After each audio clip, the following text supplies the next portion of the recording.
One of the most important things about writing poetry is that you're enjoying it. And if you're not, you may as well put away your pen, your quill, typewriter or laptop, because there's pretty much no point in wasting yours and your readers' time.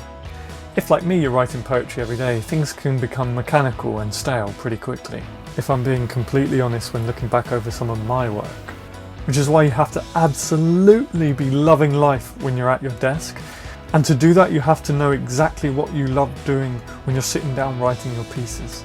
So let me share with you my 3 favourite poetry techniques that I use every time I'm writing that keeps my poetry fresh every time I have to go over them.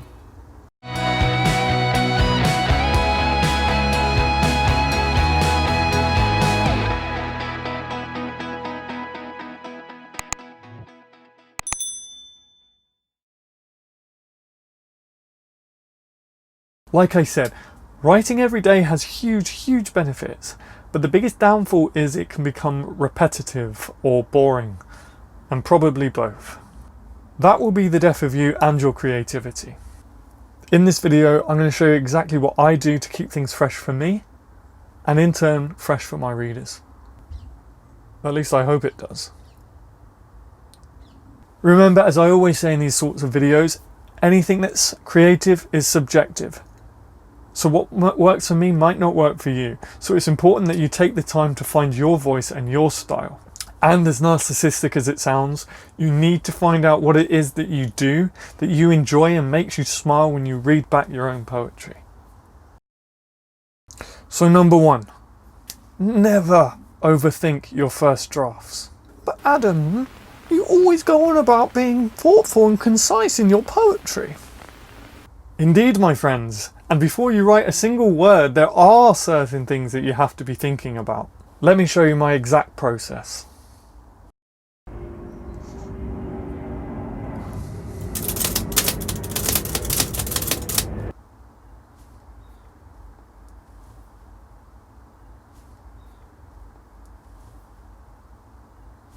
From this point onwards, no more overthinking. Just get out of the way and let the poem write itself. 2.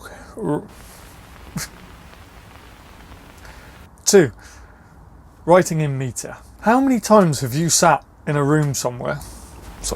How many times have you sat in a room somewhere and sung the same song over and over again, or hummed the same tune over and over again because it's catchy, right? So are there any poems that you know off by heart that you can think of right now, just off the top of your head? Have a think and I'll wait. Now, be honest. Can you identify those poems in any kind of meter? Off the top of my head, shall I compare thee to a summer's day? Thou art more lovely and more temperate. Rough winds do shake the darling buds of May, and summer's lease hath all too short a date, blah blah blah.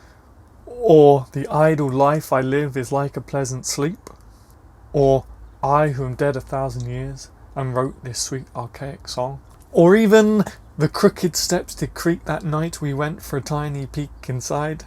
That is literally the only poem of mine that I've memorized, and not on purpose, just because it rolls and it's in that meter, dick dee dick dee dick, and it goes nicely to a Halloweeny tune. Now let me show you how effective meter can be in a practical example. Now, even though I set out to write a freeform poem in tip 1, I find that meter can still be implemented and effective in freeform. Okay, so I am writing this poem literally just for the sake of this video. So it's not going to be amazing.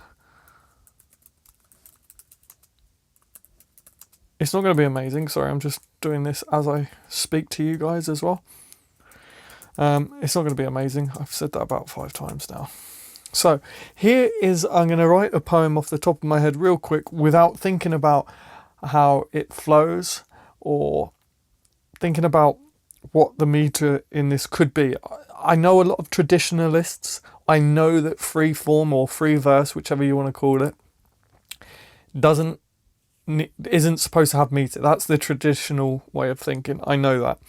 But as I say, this is my personal preference, and I think even in free form or free verse, there is room for meter, and I think it will improve the poem. That doesn't necessarily mean you have to think, oh, I'm going to write this in iambic, where it has to be de-dum, de-dum, de-dum, de-dum, de-dum, and then the next line, de-dum, de-dum, de-dum, de-dum. You can have one line that's iambic, you can have one line that's, trochaic. But the way I write, when I do free form or free verse, which is pretty much all the time, by the way, although you wouldn't know it, I guess, when you read some of my longer poems, and that's because I try and put a meter in. But anyway, I'm going on a tangent. So this is my poem without considering how the sentences flow from one to the other, or how the words flow with each other. So here we go. What did I say my theme was at the start of this video? I think I said the subject was loneliness, wasn't it? So let's just quickly riff off that. I'm making this up as I go along. I'm not spending too long with this, which is what I said you have to do. That was tip 1. So.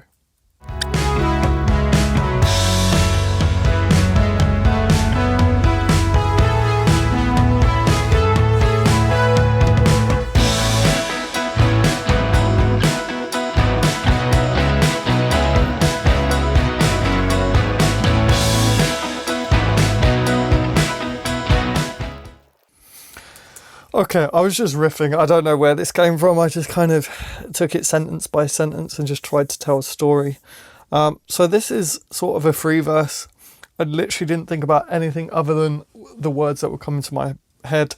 I didn't think about, if there was any words that could rhyme, or if there's any sort of meter I could implement to this. And so this is what I come up with. I sat alone almost every night of the week in my room. It's always dark in there and only magnifies the way that I feel. I feel the walls close in around me, and all that I want is to scream loud. But of course there's nobody close by to hear my screams or my cries. Oh, I didn't know I did that. By and cries, if you didn't pick up on that. The darkness is closing in now, and I'll probably be succumbed soon enough. All I ever wanted was for an arm to wrap itself around me, and there's a bit of meter there, and hold me close. On my grave it shall read, here lies Alice forever alone. That's not too bad. That's not too bad for a first draft, actually. I went really high pitch. So a lot of people who kind of don't spend the time with their craft will then just leave it at that. But let's say we now write a poem with meter consideration, and let's see what happens. I'm going to try and write the same poem. So basically, I suppose what you could do is write your first draft and then go back and implement some meter. So let's say that, right? Let's say you've got your first draft here without considering meter. As I say, it can be a good way to work, I suppose. Yeah, so let's just say, right, you've got this as your first draft now, and a traditionalist free verse poet will just leave it at that without considering how these words now roll, and maybe there could be some meter and maybe some rhyme. We've already picked up on some rhyme. So this is how I would go about it if I wanted to put in some meter. I think at the start of this video we said we'll see how it goes. Well, now I've decided actually I want to put some meter in this. So this is what I would do.